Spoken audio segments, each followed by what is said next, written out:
Welcome to Tenor Tech, where I solve the problems you didn't even know you had.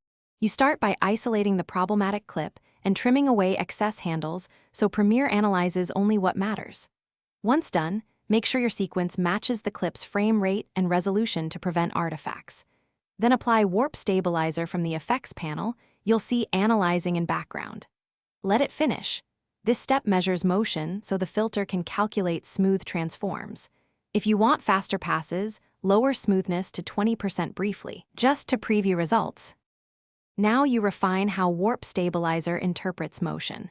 Choose Result, smooth motion for natural pans versus no motion for locked framing. This changes the algorithm's intent. Start with Method, Subspace Warp because it preserves detail, but if you see stretching, switch to Perspective or Position. Adjust smoothness gradually. Lower values preserve edges, higher values crop more. Also use Preserve Scale or Crop Less Smooth more options to balance framing. You'll iterate, preview, tweak, and preview again. Finish by choosing framing that fits your deliverable. Stabilize, Crop, Auto-Scale fills gaps automatically. Crop Less preserves more image but may reveal edges. Then render the clip to review final motion at full quality. If you encounter wobble, rolling shutter, or odd warping, switch method to Position Only or Perspective and reduce smoothness.